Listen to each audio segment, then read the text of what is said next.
박근혜도 이 정도는 아니었다. 슬로우레터 7월 17일 30초면 지나가던 터널 빠져나오지 못했다. 지하차도에 갑자기 물이 들어차 버스와 승용차를 타고 있던 9명이 숨졌다. 15일 오전 8시 40분 청주시 오송읍 궁평이 지하차도 공개된 영상을 보면 갑자기 흙탕물이 밀려들었고 속력을 잃고 물에 잠겼다. 지하차도의 길이는 430m 천장까지 물이 들어차는데 3분이 채 걸리지 않았다. 충분히 예방할 수 있던 인재였다. 오전 4시 10분에 홍수 경고가 있었고 6시 30분에 물 높이가 9m를 넘어서자 홍수통제소에서 구청에 교통통제와 주민 대피가 필요하다고 통보한 사실이 확인됐다. 충청북도는 통제가 가능한 상황이 아니었다고 해명했다. 지하차도에서 직선 거리로 400m 떨어진 미호강 교량 공사 현장에서 임시 제방이 무너지면서 강물이 흘러들었다. 이날 아침 골짜기로 모래를 쏟아붓고 있더라는 주민 제보가 있었다. 이 주민이 119에 신고했고 시청에도 전달됐지만 지하차도는 방치됐다. 극한 기상 현상이 뉴노멀이 된 시대다. 주말 폭우로 36명이 죽고 9명이 실종됐다. 충청권에 사흘 동안 570mm가 내렸다. 산사태로 9명이 죽은 예천군에서는 밤부터 산이 우는 소리가 들렸다고 한다. 괴산군에서는 괴산댐이 넘쳐 주민들이 긴급 대피했다. 경계를 늦춰서는 안 된다. 남부 지역에 최대 300mm까지 더 내릴 거라는 예보가 있다. 빗발엔 우크라이나 이벤트. 전격 방문이었지만 감동은 없었다. 우크라이나 방문 전 노트북을 닫아달라. 국가 원수 신변이 걸린 일이라며 엠바고를 요청했다고 한다. 이미 웬만한 나라 대통령들이 한 차례 다녀간 뒤다. 우크라이나 재건 사업에 520억 달러를 투자하겠다고 했고 한강의 기적처럼 드니로프강의 기적이 이뤄질 거라고 믿는다고 공동 발표문을 냈다. 한겨레가 인터뷰한 전직 외교관이 이렇게 말했다. 자유의 투사로 자처하며 굳이 하지 않아도 될 과도한 행보를 보이고 있다. 경제적 이익 운운한 걸 두고 경향신문은 전쟁터에서 사람이 죽어나가는데 제밥에 관심이 있다고 지적했다. 재해 때마다 겪는 무정부 상태라는 논란을 의식한 듯 대통령실 관계자는 당장 대통령이 서울로 뛰어간다고 해도 집중호우 상황을 크게 바꿀 수 없는 입장이었다고 말했다. 대통령실 말대로 윤석열이 서울에 있었더라도 다르지 않았을 것 같다는 게 비극이다. 거짓 해명이 더 키운 김건희 명품 쇼핑 논란. 해외 나간 김에 쇼핑몰에 들를 수도 있다고 치자.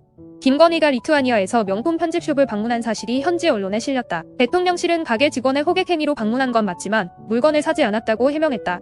명품 매장이 호객 행위를 한다는 것도 이상하고 현지 언론이 예고도 없이 불쑥 방문했다는 것과도 맞지 않다. 민주당이 이런 논평을 냈다. 온 나라가 집중호우로 큰 고통을 겪고 가뜩이나 김 여사 일가 소유했다. 이 서울 양평 고속도로 노선 변경의 배경으로 지목되며 전국을 혼란에 빠뜨린 상황이다.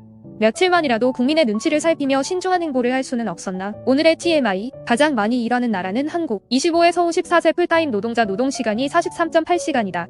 OECD 평균은 41시간이다. 48시간 넘게 일하는 비율이 19%였다.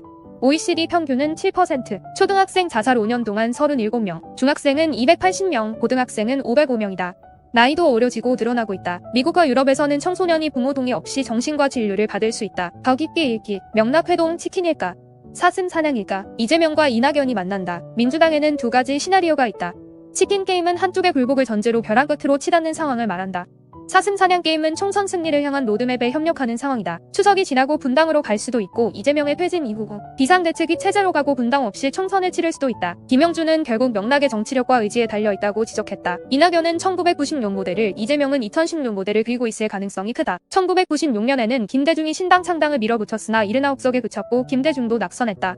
하지만 호남에서 압도적인 지지를 발판으로 김종필과 손잡고 정권 교체에 성공했다. 2016년 안철수가 탈당해서 국민의당을 창당했을 때 문재인이 김종인을 비상대책위원장으로 영입해 판을 뒤집었다. 이번에도 대안 부재론이 통한다면 이재명이 유리하다. 헐리우드 배우들 파업? 이번에는 다르다. AI 파업이란 말도 나온다. 인공지능이 일자리를 잠식한다는 위기감이 크다. 배우가 하루만 촬영해도 딥페이크 영상으로 나머지 분량을 촬영할 수 있는 시대다. 80살 해리슨 포드는 디에이징 기술로 40대 시절을 연기했다. 작가들 파업은 있었지만 배우와 작가들 동시 파업은 63년 만이다. 극한 기후? 이제 시작이다. 미국 캘리포니아주는 52.7도를 찍었다. 인도에서는 폭우로 100명 이상이 죽었다. 유럽도 이번 주에 역대 최고기온 48.8도를 넘길 거라는 예보가 나왔다. 유럽 우주국는 폭염은 이제 막 시작됐을 뿐이라고 경고했다. 북극도 뜨겁다. 노르웨이 감비크는 지난 13일 28.8도까지 치솟았다. 1964년 7월 27.6도를 59년 만에 갈아치웠다. 인도에서 지난해 번개 맞아 죽은 사람 900명. 독일 베를린에서는 소 31마리가 번개를 맞아 죽었다. 북극에서는 여름에 평균 1만 8천 번 정도 번개가 쳤는데 지난해에는 15만 번으로 늘었다. 온도 상승 때문이다.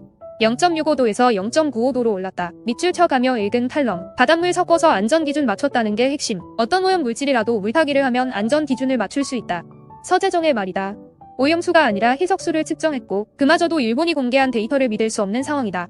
방사선 핵종 62종 가운데 10종만 결과를 공개하고 있다. 국제기구를 왜 못 믿느냐는 여론도 많지만 IAEA는 2년 전 일본 정부와 용역 계약을 맺고 그 결과를 내놓았을 뿐이다.